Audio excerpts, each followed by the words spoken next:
Never seen a lame man walk, never heard a dumb man talk, never seen a blind man see. I promise you will change his name. Never seen a canceled debt, never seen all the poor get fed, never seen a prisoner set free. I promise you will change his name.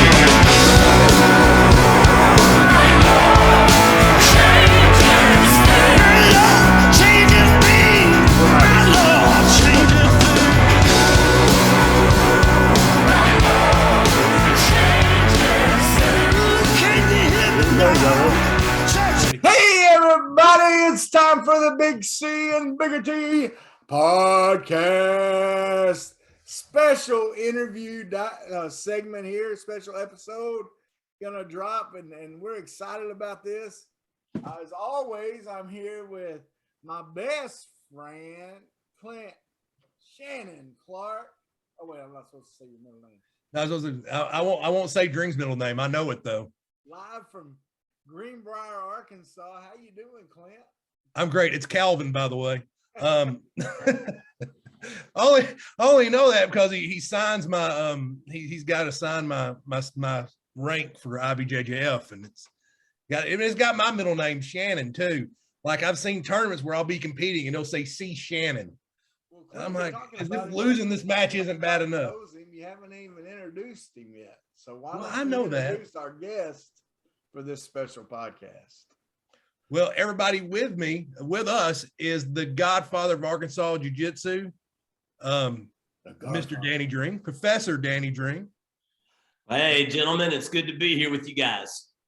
Now, Danny, man, thanks for being with us, man. We appreciate you jumping onto the podcast, and we're excited about this.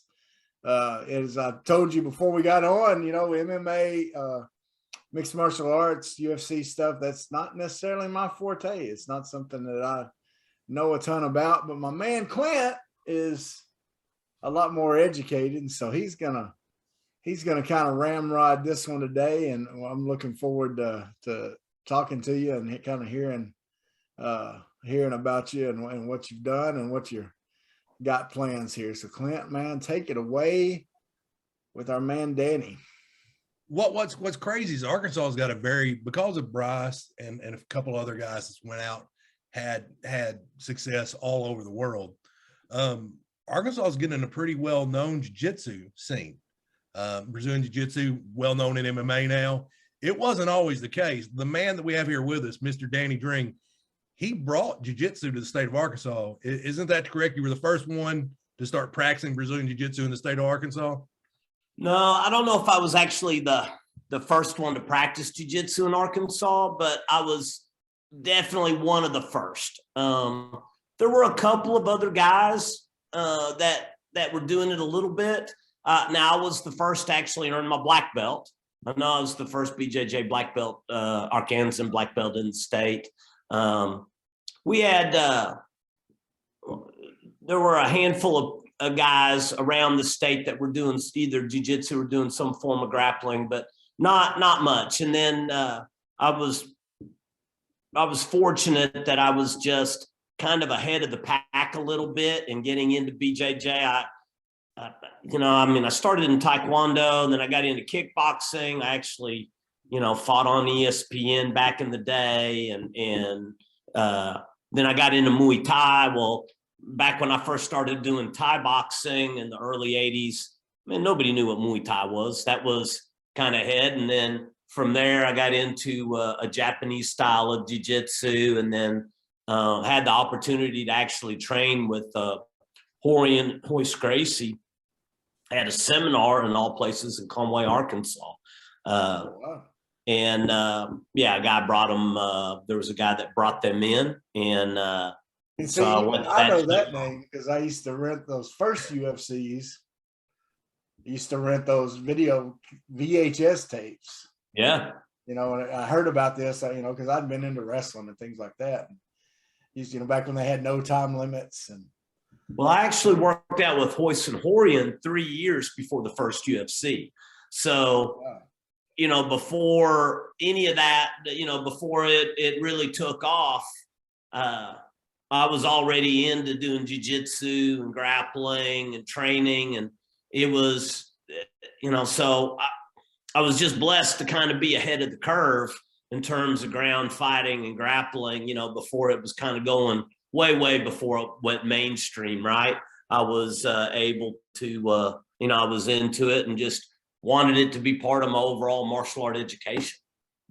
Well, and I think you're underselling your Japanese jiu-jitsu, that weeping style.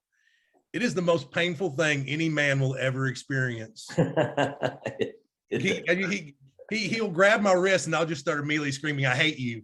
Well, if it's called weeping style, I'm thinking I'm gonna stay away from it anyway. Yeah, it is something about twisting up those wrists. And it, wrist locking, it gets, depending on who you're talking to, they either love it or they hate it or they'll undersell it. But it's a tool in the tool chest, is the way I've always looked at it. It's not the be all and end all, but it can be pretty effective if it's applied correctly. It's like anything else, it's the,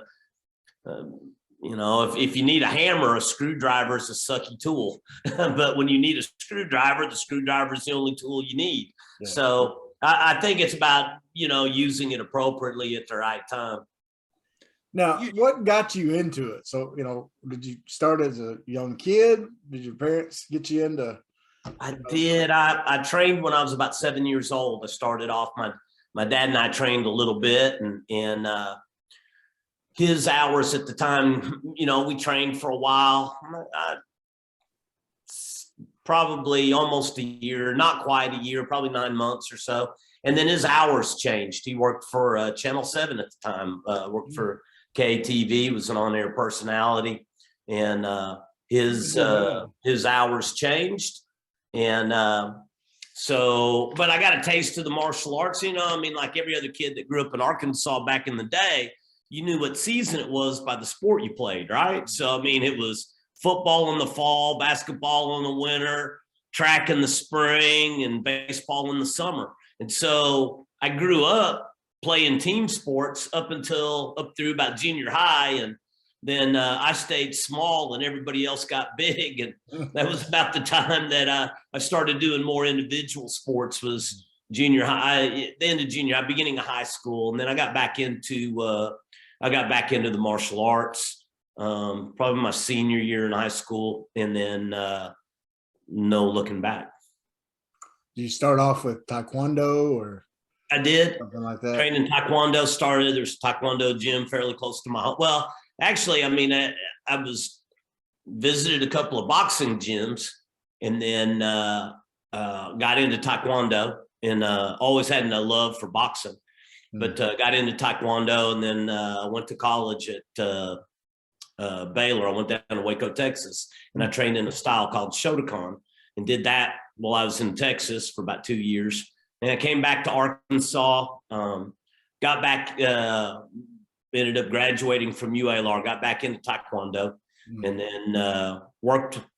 Eventually, I made my black belt, and I finished. I was working at the gym. There was a Nautilus plus Taekwondo place owned by a guy named Jim Botein, and I was working on the Nautilus side of the floor, lifting and exercising. And then when I got high enough in rank to be able to teach martial arts, I moved to the martial arts side of the gym. And then when I graduated college, I bought the gym from Mr. Botein and moved it into my own location. And so I've been doing that ever since. It's so funny that this is one of the things that me and you didn't even know that kind of binds us, is when me and Travis were in high school, they called me, him, and another guy the Jumbo Teens after Jim Botein. Our offensive line coach. Yeah. You call us Jumbo Teens, get over here. Thus three would go slowly running over there. Yeah. Commercials for that gym or something, which I think he had one in Conway, didn't he? Yeah. Yeah, that turned into. He had a whole one time. He had them all over Arkansas, down Texarkana, and all over the state. That's why I kind of laughed when you said Jimbo Teens there. Yeah, me and Travis both started giggling. Like little school kids. Like, he doesn't know. So Dring, can I ask you now? Obviously, you've had a lot of athletes come through your door. Why am I the greatest one? It's got to be the attitude. Simply the attitude, you know. So well, I remember my first class that I had. He'd been trying to get me to come in forever, and what got me into it was, number one, Brock Lesnar. I was a big Brock Lesnar fan. He had just transitioned to the UFC at the time, and I had another friend that he was doing jiu-jitsu at another place. He lost quite a bit of weight. I'm like, that's what I need to do. I need to do that, and then I'll be pretty. And so I go in there. And Dring, do you remember much about my first class? Mainly that you were sucking copious amounts of oxygen, and then ended up getting kind of violently ill there towards the end of the class.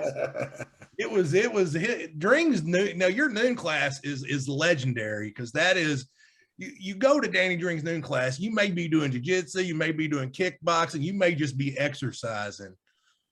And that's like, I've been told that's your favorite class to teach, is that noon class. It is. You know, it's funny. I'm still patting. Now, we ended up dividing out because our jiu-jitsu program has gotten a lot bigger over the years, right? So now we have an 11 a.m. jiu-jitsu class, and then we follow that with a noontime kickboxing class. And so we have kind of like a 2-hour block there in the middle of the day. But back in the day, I mean, the noon class was the first class that I got to teach. And when I was like a red belt in Taekwondo, that was my class, you know what I mean? So I've been teaching for a long time. And then it's also smaller, so you get more of that one-on-one, which I enjoy working with it. I tell people all the time, jiu-jitsu's never walked in my door. Kickboxing, Taekwondo's never walked in my door. People walk in my door. And so I don't teach martial arts. I teach people. And so that's always kind of been my deal. And being able to develop that one-on-one and work with people individually and helping people attain their goals, and then being able to share my love. So, you know, the evening classes are always going to be bigger. I mean, they just are. And so, I mean, I might have 2 or 3 in noon class. I might have a grand total of 6, or, you know, I mean, if we have 8 people in a noon class, you're like, wow, that's a big class. So, but normally it's 2, 3, 4. And I have just as much fun working with people one-on-one as I do when I've got, you know, 25, 30 people in a class. You know, I just love sharing. I love working with people. I love helping people. And one of the great things I think about Dring, I'm going to brag on him here for a second, because I just want to. And I've known him well enough that I got his organization tattooed right here on this bicep. There you go. So one of the great things about Dring is he can teach all body styles. I remember he pulled me aside one day, Clint, I don't expect your jiu-jitsu to look like Tony's, because Tony's a little bitty guy. He goes, you can't do stuff that he can do, but you still have to know what he can do. That way you can help others. And it's always stuck with me. And I've got guys now that they go, I say, look, yeah, you'll never use worm guard, but you need to know it, just so you've got a working knowledge of it, and you may be in a position to help others. So yeah. What do you think? What kind of jiu-jitsu, you know, as far as body styles, what makes you good at teaching that? I think it's understanding the art and just studying. You know, like to take somebody that's built like you to have a little more of a pressure passing game, working. I hate to use the term sloth jiu-jitsu, but you know what I mean? Hey, there's an oxygen demand that a 280, 290, 300 pound guy is going to have a different oxygen demand. And, but, you know, I mean, there's aspects of your game. Like I tell people all the time, you know, look, there's 2 things I can't do. I can't out young a young guy, and I can't out big a big guy. So, you know, it just like, I don't expect you to outspeed a speedy guy. You know what I mean? A little dude like Tony can do stuff, but you can do things he can't do, you know? Right. Yeah. It's understanding the various games of jiu-jitsu, different styles, and studying body type. I also think it's a lifetime of coaching. I mean, you know, I mean, understanding, I don't like carbon copy martial arts. You know, I mean, I don't try to train people to be like me, because then that means they're old and they're broken. You know, that's not how I want people to be. What I think the mark of a good instructor is somebody that helps develop their individual athletes to being the best that they can be, and help them bring out their game and encourage them to study. Because ultimately, a good coach is more like a mountain climbing guide, right? He can show you the path up the mountain and suggest you take this route or suggest you take that route, but he can't climb the mountain for you.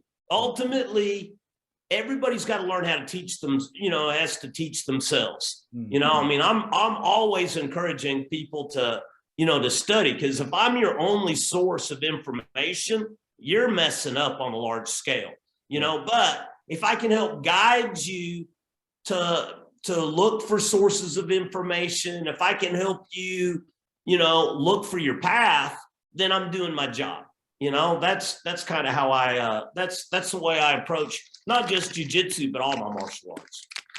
Well, and I think that's a great point. And I think that's neat. That's an understanding that coaches need for any sport. And you hinted at that as you said that, in football and basketball and baseball or tennis or whatever, you need to understand the person you're coaching, what makes them tick. And you can't coach everybody the same, and you're not going to have everybody can't be a Tom Brady. Everybody can't be a, Patrick Mahomes in football or somebody like that. And so I think that's a great point. And that's a sign of a good coach, that they get to know their player and they know how to coach them. And as you do with, if you think about it, it's interesting because some coaches go out and they only work with athletes that can fit into their scheme. Right. And they become really, really good coaches, but they go out and they recruit and they hire particular kinds of athletes that are going to represent their brand of football, basketball, baseball, whatever. But in my business, I'm not paying people to train with me. People are paying me to train them. Yes. So I've got to be able to be more adaptive, right? And it's fun to me in working with, I've worked with professional boxers, professional kickboxers, professional MMA fighters, professional grapplers. I've had, people compete in the highest levels of several different disciplines. And so being able to find out what makes somebody tick, where sometimes you got to yell and get onto somebody. For other people, that'll shut them down. Yeah. I'm not the kind, I don't like, when people start getting up in my face, it shuts me down. But when somebody motivates me, I'm more like, hey, dangle that carrot in front of me and I'm going to move toward that carrot. But some people, they need a kind of more of a whack in the back with a stick, and some people need equal amounts of both. They need the carrot, but they also need the big stick. Understanding how to motivate your individuals, and that means just taking the time to get to know the people that you're working with a little bit, and being able to find out a little bit about them, knowing how to communicate. Different people relate to different things, and it's definitely not one size fits all. I just feel like that's the fun of being a coach, is being able to identify with individuals and help them and help motivate them and keep them going, because not everything resonates with everybody, so it's a challenge. And sometimes you're going to, fail forward fast. Sometimes you have to try 2 or 3 different things before you really catch something that sticks with your guys. Well, and I can see where, especially in your sports, every opponent is different. So when you're coaching someone that way, then they're going to be ready to attack in different ways, because, one opponent maybe you got to have a good ground game for, and one you got to have a good upstanding game for, or whatever. And so I see that's very good stuff. Yeah. So Dring, now I remember when me and you've talked before, you talk about how you remember being a judge at some of Rampage Jackson's early fights. Oh yeah. What were them early MMA shows like? Because everybody thinks it's all glamorous, UFC and all that. What were them early shows? They were raw. I actually put on one of the first all amateur MMA shows in the nation. So you got to remember, even the early UFCs were pro-ams. So Tito Ortiz, everybody know, I mean, one of the, UFC Hall of Famer, right? He first fought on the UFC as an amateur.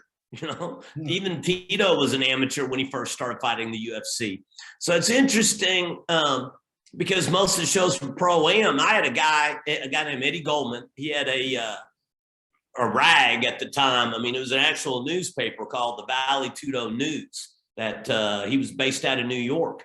We did a show and he contacted me from New York, which blew my mind. It's like, how did you find out about my show? But the community at that time was pretty small. There wasn't, I mean, it wasn't as mainstream as it was. And, there was a time, hell, I probably knew everybody in about a 3 or 4 state area that, was producing fighters or had guys that were willing to jump in. And the shows were a little more raw, I mean, I actually, when I did my show, I was instituting rounds. Back in the day, it's funny looking at it now, but at the time, I even had some of my early shows, I did a time limit on the ground, which really seems weird today. But now the judges the referees are a lot faster to stand guys up if there's a lack of action. Right. And man, when you had guys climbing in there and you had a lot of guys that really didn't know a lot about ground fighting, and you had a totally uneducated crowd. I mean, people would hit the ground, even guys that knew, that were wrestlers or BJJers hit the ground. The audience a lot of times would start booing because they had no idea what they were looking at. Yeah. They'd see 2 guys locked up on the ground. And then you would have guys that maybe weren't, they were in shape to fight, but they didn't know a lot about grappling. And man, they would lock on and just hang on for dear life and do absolutely nothing. Well, if you're running a no time limits or a 20-minute fight, you can do that. But, we live in an era where everybody wants instant gratification. And that was, and now they'll separate the fighters standing back up. Well, we tried just doing, some time limit because we wanted people when they hit the ground to get moving. I didn't want somebody just hanging on in the guard and not doing anything. We were trying to motivate people to stay busy. And so, and this was before the unified rules of MMA even existed. So to answer your question, Clint, it was a little different. The guys that had a wrestling background did well. The people that were, if you knew anything about jiu-jitsu back then, man, you were like Superman when you hit the ground. There's so many people had no clue about what to do when they got on the ground. So it was interesting, and you would see a little more. It didn't take long. Like, honestly, it really didn't take that long before everybody was cross-training. The original MMA shows were kind of style versus style. But, that didn't last that long. It didn't take too long for people to realize, hey, if you got boxing, kickboxing or Thai boxing, wrestling, Brazilian jiu-jitsu, maybe judo or sambo, you needed kind of a mix of certain. You might see somebody that was pretty salty that came from a kickboxing, like a karate or a taekwondo background, but fundamentally, the guys that were salty from taekwondo or karate had already done kickboxing. They weren't stylistically pure. They were coming from a contact aspect, and it didn't take even today, right? You occasionally see somebody that's more of a judo player or more of a sambo player, but fundamentally it's jiu-jitsu and wrestling, boxing and Thai boxing, or kickboxing. So, those tend to be the styles that honestly, do the best. Now, somebody may have got into the martial arts like me. I got into it with Taekwondo. And so you have somebody that maybe they started out as Taekwondo, and from Taekwondo they got into kickboxing, or they got into BJJ, and then because they had some striking and they had some grappling, then they went on in and got into MMA. I mean, different people have different paths, right? And that's cool. That makes the sport fun, is seeing the path that people take. Now you have people that go to MMA gyms that are truly, my approach to MMA is that MMA, mixed martial arts. But before you mix martial arts, you ought to know 2 or 3, But you got people that go to MMA gyms and they learn some striking and they learn some grappling, and it's all it's truly mixed, almost like it's a style unto itself, which before I used to say it's not. But now, there's enough gyms out there that people are coming out of gyms like that, and that's all they've ever known, which, man, 30 years ago wasn't like that. Yeah. Now, you talked earlier about what it takes to motivate different people and how, for one person it's one way and one person it's another. How do you motivate our man, Clint? What's your tactic there? What do you do to? And I just got to show him. I have a way to do it too. I'm just going to see if it's different. Well, so look, all kidding aside, Clint was an athlete. He played college ball. Grew up, had done. Yeah. Yeah. Honestly, anytime you got somebody that's played football on a collegiate level, they're not a stranger to having to run wind sprints and do work, right? You're not playing ball through high school and into college without having to train. And then too, he had messed with some pro wrestling, and so when he came to me, he was out of shape, but that didn't mean he didn't know what it was like to be in shape. He knew what it was like from playing college ball and stuff. And then it was mainly just a matter of like, hey, dude, he told me, I listened to him, what he wanted to do in terms of getting back into shape and what he wanted. And then what you do is you just kind of remind him of what he tells you. It's like, hey, brother, this is what you told me. If you want this, then you got to do that, and we hit it off on a personal level. So I wasn't ever shy about calling him up. Hey, brother, where you at? Man, yeah, I wanted to make sure that I was seeing him in class and, stayed in touch. And then it was interesting, even when he moved out of Arkansas for a while and life took him to North Carolina, so happened that one of my other students lived in North Carolina, and he just randomly, through, the universe, just the good Lord ended up taking him to High Point, North Carolina, where I had a student that had a gym and was able to kind of continue to help guide his career and follow him. And then when life brought him back to Arkansas, able to help oversee. So even when he wasn't training directly in my gym, he was training at students of mine and affiliates of mine. And so I've been fortunate to be able to oversee and help guide. And to this day, I'm driving down the road and I randomly pick up the phone and call Clint just to check on him. Or he does the same with me. We typically don't go too long without staying in touch. And what's beautiful is I think Dring knew at the end of the day, more than anything else, I'm a competitor. Whether I'm taking on Travis in trivia, taking on Robert in trivia, I love to compete. It drives me. I love it. Yeah. And I remember Dring had just put on, I'd been training with you a few months, and Dring had just put on an MMA fight. I said, hey, when's the next time you're doing an MMA fight? He goes, I'm doing a jiu-jitsu tournament next, and you're going to do it. And that's how I signed up for my first jiu-jitsu tournament. And it was addictive, because I got second in gi, and then I got third in no gi, but then I about ripped somebody's arm off with an Americana. And so I was so happy that I about it. So, and there was no like easing into it like I do now. It was like, your left arm is coming home with me. Yeah. Well, yeah, white belts are more dangerous. They are. I'm like, I got to tell you, my favorite is to get Clint fired up, get him ticked off at the opponent. Okay. But sometimes you got to get in his face to get him ticked off, right? Get him ticked off at the opponent. His eyes will start going up like this. Like he's talking to you, but he's looking over here. I'm going to kill him. I'm going to kill him. You know, it's on. In my last super fight, I got up with the crazy guys. Yeah, he went into overtime at that super fight. We were there. And I told Clint, I said, I knew you were about to win it.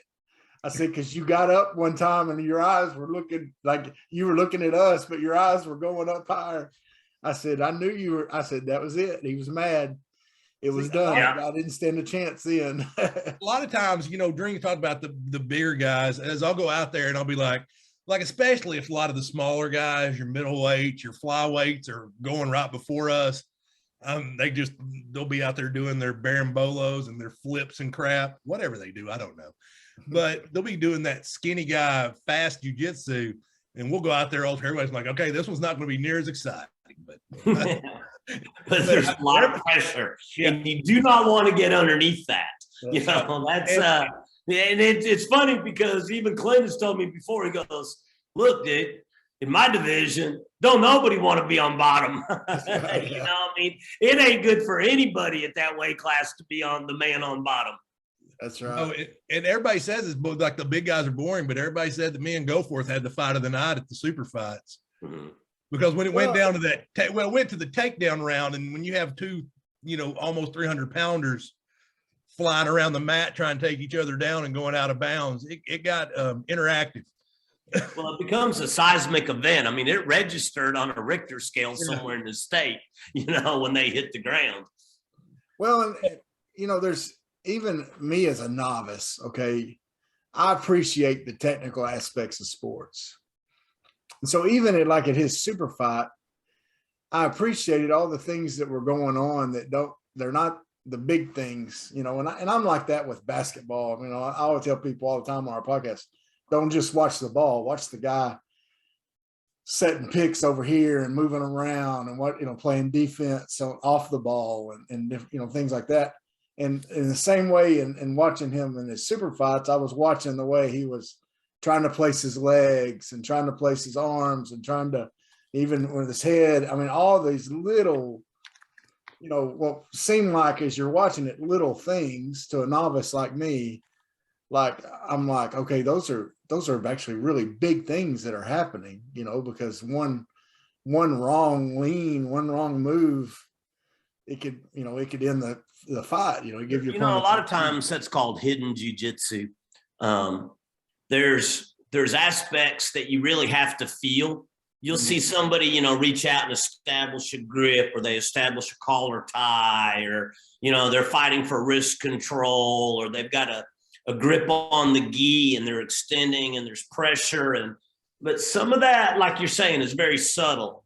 And until you feel it and you realize, oh, this big boy's got all my weight over that lead leg. I mean, they're trying to set people up for that one shot, for that ankle pick, for that high crotch, for the single leg. They're looking to duck under, get waist control, grip control. And there's so much that, if to the untrained eye, it is, I'm two guys who are just moving around. But no, there's a lot going on there and sometimes it comes down to the first guy that actually makes a mistake, gets a little fatigued and raises up and lets the other guy get underneath him. You know, has a bent arm when he should have had a straight arm, or has a straight arm when he should have had a bent arm. And, you know, there's little things that can happen, and all of a sudden, you know, it's like, oh, he just suddenly took him down. It's like, no, he was working for 3 minutes or 5 minutes to set that up for that sudden takedown, you know? No, and I lost that guy that's 20 years for the overnight success. What, Clint? I'm sorry. Well, no, I was saying I lost the New York Open at my first tournament. It was my second tournament as purple belt, but I done the New York Open. I won my first match and I was in the finals against guy named Damon Ralph, and he got I think up to the #1 brown belt in the world. But I went to do a pass, that sprawl pass from half guard, and I just left this elbow just slightly out, just a little bit.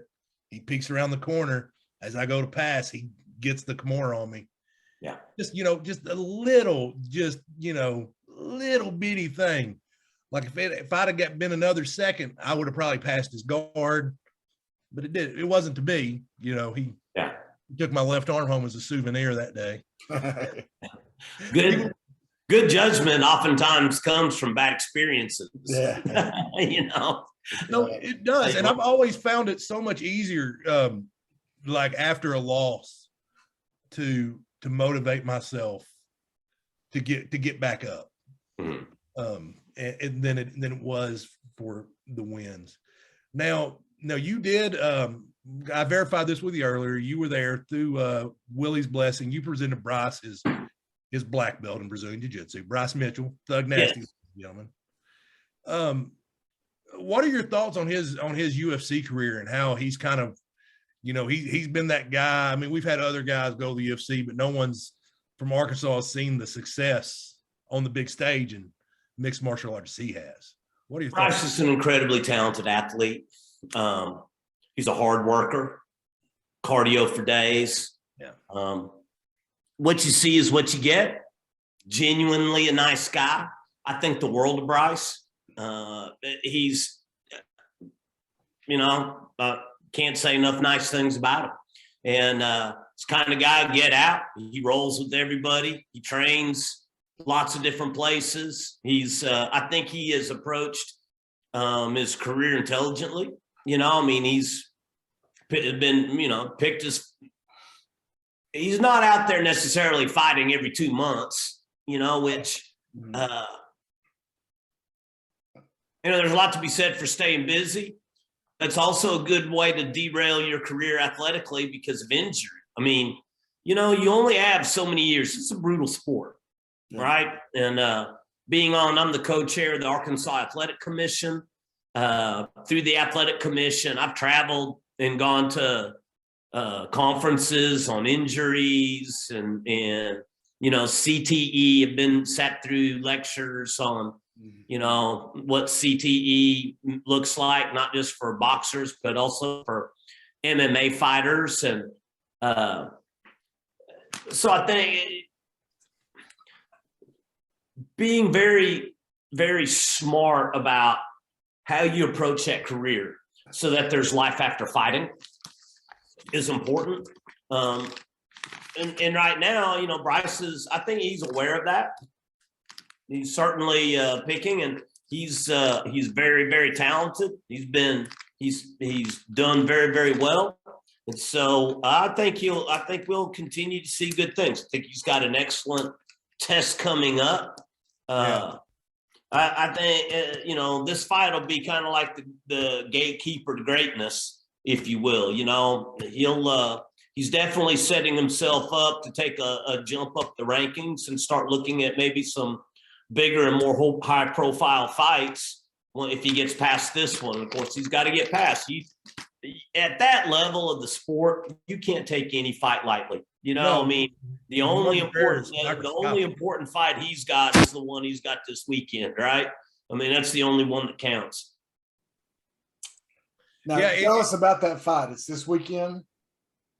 Yeah, Edson Barboza, kickboxer, and like you said about Bryce, his gas tank is unbelievable.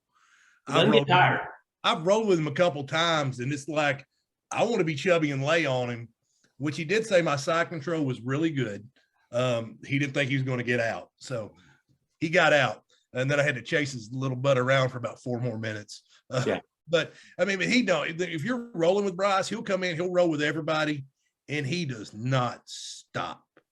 No. If you roll, if it's a 5-minute roll, as soon as you slap hands, you're going for 5 minutes. Yeah. The only time you're taking the time off is when you're tapping. Yeah. I mean, that's what I think sets Bryce. I mean, like, I consider myself somewhat athletic for a big guy. I mean, Bryce is on a complete different level. And I tell you, God gives you that potential, to be honest. You know what I'm saying? I mean, right. He's developed it, but that's God-given potential. I mean, there's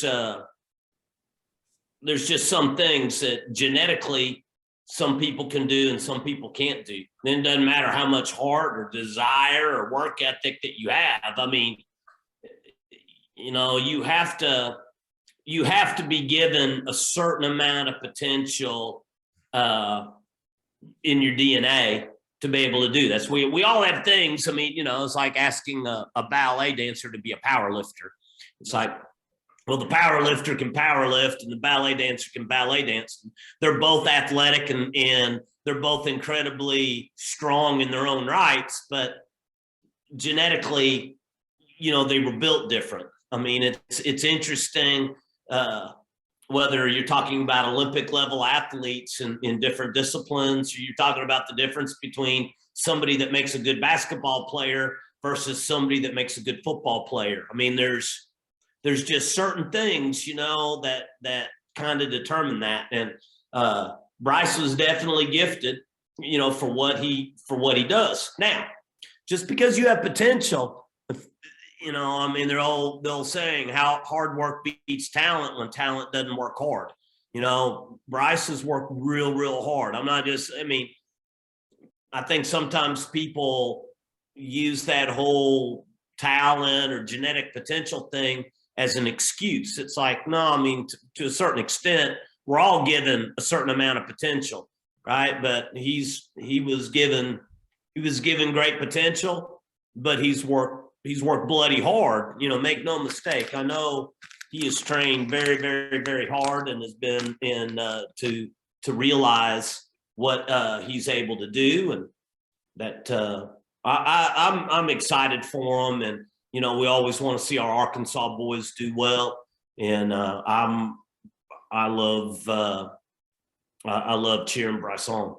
Now you got to corner him his first UFC fight, the Ultimate Fighter finale, didn't you? Yes. Guys, did they give you any good swag? They do. It's crazy that they hook you up with shoes and back then it was still Reebok, right? So it was Reebok. Now Reebok's in Walmart, so it's not as nice. I've still got all the stuff. They list you out, so it was a real honor, and I enjoyed getting to be there with them. It's like it's like having a grand student. It's a student of a student. So right. William McLaughlin trained with me for years and years and years, and Willie was one of my pro fighters, and he went on. His boys grew up in my gym, and then Willie opened his own gym first in Cabot, and then they moved to Searcy. Well, that's when I think Bryce started training with them when he first moved to Searcy, if I'm not mistaken. I don't think he was there in Cabot. I'm pretty sure it was Searcy when Bryce started training with William and with Willie. So, it's like having a student of a student. And so I was really excited when Willie called me and said, hey, we'd like you to come and to Vegas and be in Bryce's corner. It was a big honor, that let me legitimately say I've cornered in the UFC, and it was a lot of fun. And so that's cool. But day in, day out, he's been at events that I've taught at, but Willie's his coach. And then, he's training, Bryce is now training over West Side, I believe, and works out with different people and does different things. And he just, so now I'm fundamentally a Bryce Mitchell fan, like, lots of the rest of the state. And I tell you one thing one thing I was smart to do, and one thing I think Bryce has been really smart to do, is Bryce often finds his way over to UALR to work out with their wrestling team.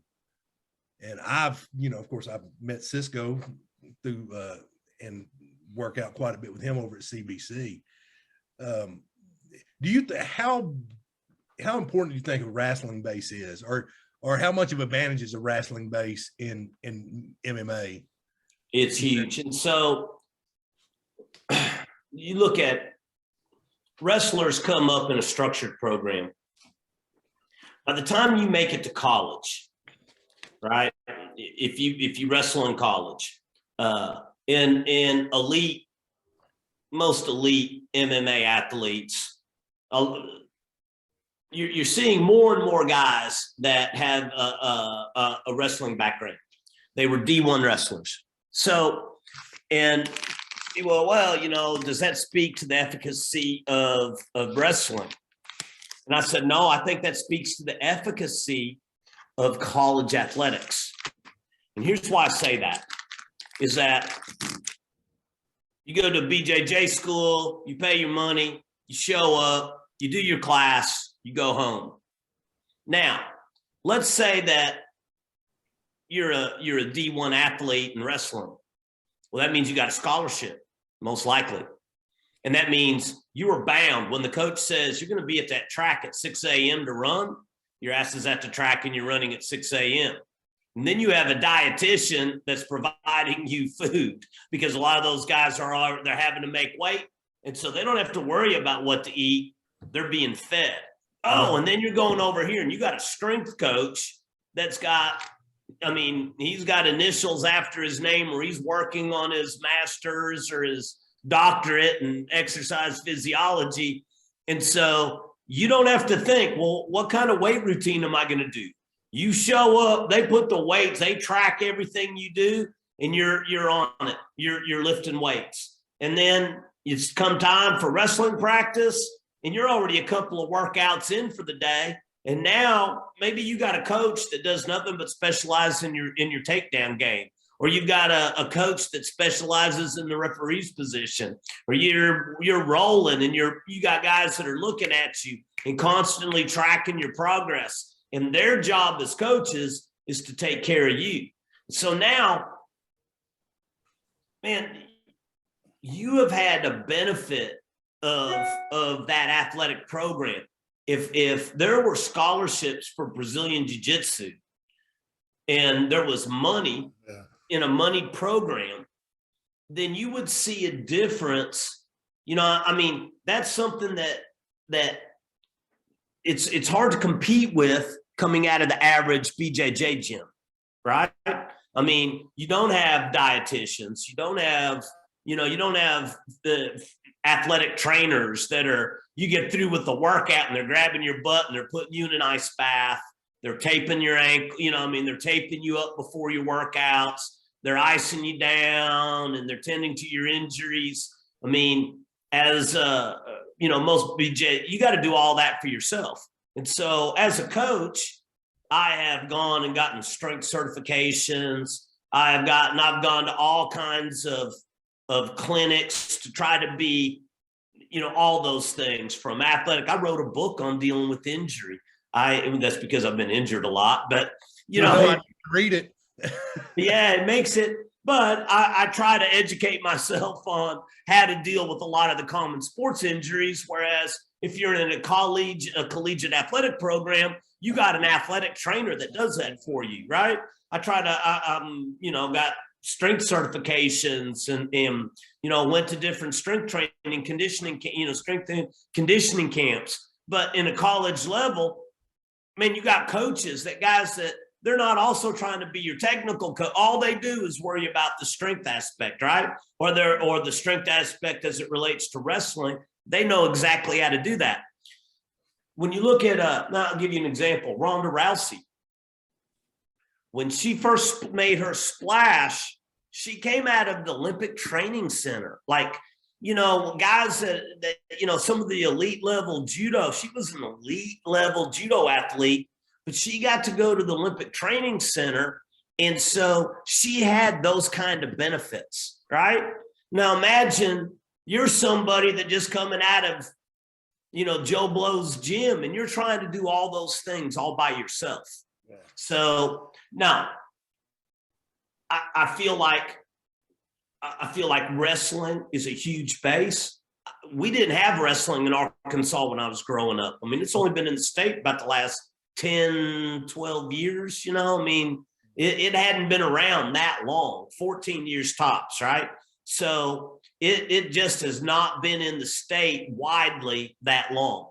So now we're behind the curve as a state, but it's growing every year that goes by. Wrestling is becoming more and more entrenched in the state. So you got high school programs, we've got collegiate programs, and the fundamentals of the sport, especially I think where topside position, cage control, takedowns, wrestling reigns dominant. When it comes time, of course, everything that we like to do in Brazilian Jiu-Jitsu is against the rules in wrestling. Yeah. So once it gets down on the ground, especially from a top surviving on bottom or top side position, that's where Jiu-Jitsu starts to reign supreme. Everybody in wrestling has to cross-train in submission, but everybody, you know, Andre Pederneiras, the guy that he and Wendell Alexander started Novignon, and they're a real big MMA team as well, was big. I mean, from early in my jiu-jitsu career, said cross-train wrestling. So I've always been, and I've always had an eclectic attitude. I mean, I've trained in judo, I've trained in sambo, seminars, not like official class, but I've always sought out, and I've cross-trained wrestling. I mean, I not too long ago, I had Kevin Kretschmeyer, who wrestling coach at Washita Baptist, came up, did a seminar for us. I've had other wrestlers come in, do seminars for us, and I'm huge on believing that you have got to cross-train wrestling, not just for MMA, but also for BJJ. I feel like that's where jiu-jitsu as a sport, when you is sport jiu-jitsu is greatly influenced by wrestling. You know, that work ethic and that go and that drive.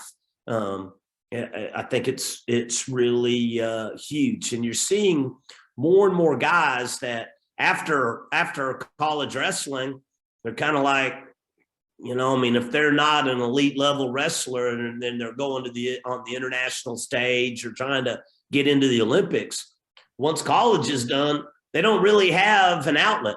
So they find their way to jiu-jitsu. So, you know, you're seeing people kind of a hybrid. I think modern US jiu-jitsu, American jiu-jitsu is starting to really look like this hybrid BJJ wrestling kind of vehicle. And I think it's exciting. You know, I think it's got a little more go to it, and it's a good look. Well, I really think you should give Clint a chance to start his new blend of MMA. You know, he's got the college football, he's got the pro wrestling. He'll get out the purple singlet and the cowboy boots that he used to wear to the ring as wild card Colton Cash. Yeah, blend those together with his jiu-jitsu, man, you'll have people flocking to your seminars. I mean, now I'm coming Wednesday. Should I wear the purple singlet? Yeah. I think that just strikes terror into the heart of your partners right there. You know, I mean, yeah, they're people be giving up their locking the door. You come up there wearing a purple singlet. Yeah. No, and one thing that you did say, Dring, that I really want to encourage, when I found jiu-jitsu, martial art, I was out of shape. I was trying to get back in shape. For you guys that have played high school sports, collegiate sports, whatever, when you get out, find a martial arts program, or so, whether it's jiu-jitsu or something else, because what's easy about it is because we get programmed that a coach saying, do this, do this, do this. My hardest part about jiu-jitsu is putting the key in the ignition and driving there. Because I get there, I'm gonna have somebody like Dring saying, do this. Yeah, it's a little bit, now that I'm a black belt, it's a little bit different. I have to make myself do it too. But it's but I mean, it's just so much easier to go there and have them tell you do it. Have Johnny Wester, Danny Dring, Brian Wilson, Steve Snyder, any of the guys I've trained with to say, hey, do this and do it. I think we get programmed, and it's a good way to stay in shape after you've been programmed. Well, and you know, when you say black belt, you know, that journey to black belt was pretty freaking long. You know, I mean, it's not a straight path, right? I mean, life rears its ugly head, injuries rear its ugly head. There's things that can take us off the mats, and you always found your way back on the mat, you know, and that drive to compete, you know, help pull you back in. And, you know, it's But a lot of times people don't realize, I mean, to me, and I've got black belts in a half a dozen different martial arts, and I work bloody hard for every one of them. You know, I mean, I'm just as proud of my black belt in Taekwondo as I am my black belt in Brazilian Jiu-Jitsu, because I trained really, really, really hard in Taekwondo. I mean, you know, I put in a lot of hours and stuff, but there's no denying that black belt in Brazilian Jiu-Jitsu is somewhat special, because it's hard to get. I mean, just being able to endure, you know, I mean, the years, it's not a, hey, 24, 36 months and you're a black belt. You know, in my gym, in 24 months, you're probably, I mean, a good chance you're a blue belt, but there's no guarantee. I mean, it's 2 years, a year and a half, 2 years, 2.5 years to make it the blue belt. And, you know, it takes, and then a lot longer than that to make it to purple. So it's a long journey, you know. I mean, it averages 10 years or more to make a black belt in Brazilian Jiu-Jitsu. Well, in this day and age of immediate gratification and, you know, 15-second sound bites and reels and everything else, to endure in any sport that long is pretty impressive. You know, I mean, it does speak a lot about the individual, you know, because bottom line, you know, can't nobody do it for you but you. So, you know, it is impressive anytime anybody can make a black belt in Brazilian Jiu-Jitsu from a legit program, because that means they had to work stupid hard. Yeah. No, and you don't just give rank. It has to be earned, and that's always respected. Dring, we could talk all day. We ain't even got into any of your law enforcement stuff. We just basically stopped the sport of jiu-jitsu, and we thank you so much for jumping on. Yeah, man, I've enjoyed this. It's been a great conversation. You know, we do appreciate you jumping on here with us and sharing your knowledge and experience with us. And even for a guy like me that doesn't know a whole lot about it, but I think, well, guys, I hope y'all have me back on sometime. I enjoy getting to sit and visit with y'all and just kind of share my love of the martial arts and some of my philosophies about teaching and training, and it's been a pleasure. It's been a real blessing. Now, plug where your gym is. So if we got anybody around the area that may want to come train or come see you or anything. Sure, I'm in Sherwood. My gym is Living Defense Martial Arts, and I'm at 308 East Keel in Sherwood. And you know, we're on Facebook, Danny Dring LDMA, and of course Living Defense Martial Arts. Pretty easy to find. Spell your last name so we DRING. Ring with the D, Dring. Yeah. So yeah, you know, we loved having people come in and give it a try, and we specialize in getting people started and helping them on their martial art journey. Great. Oh, and my life's better for knowing both of you, and that's genuine and sincere. I can't put into words what both of you mean to me. I don't want to start crying like I did the night I got my black belt, because I did ball like a baby. Hey, and I still owe you a dinner too. We got to go. I haven't forgotten, brother. I still owe you a dinner. That's why I was trying to come for that storm on Wednesday. I'm like, well, Dring will probably buy me lunch if I get up there. You know it. I was sad, and then it just but it'll happen. I promise. Yeah, we got to Mayflower, and we're like, yeah, this is probably best we turn around. Yeah. Well, folks, Danny, once again, thank you so much. We appreciate you. And we will have you on again, man. We will talk. We got a lot of folks. I know friends of mine that listen every week to us, and they're big MMA fans, and I know they're going to enjoy this. And if you're out there, you're listening, like and share. We're on Apple Podcasts, YouTube, Spotify. Share this with your friends. Share it on social media. Check us out. Big C, Bigger T is on Facebook, Twitter, Instagram, and let us know what you think. Let us know what you thought of this interview, of this episode, and all that, man. Danny, once again, thank you so much. Clint, you guys, as always, man, Enjoyed it. You guys have an awesome day. Be great out there. Sweat, work, filthy, dirt, harvest, hurt, kingdom come. Sweat, work, filthy, dirt, harvest, hurt, kingdom come. Listen, that's why I sweat when I work. My hands get filthy down in this dirt. Won't see no harvest till I hurt. Crying your kingdom come. Listen, I wake up in the morning, I bow my head to pray. Mama told me if I don't, ain't nothing gonna change.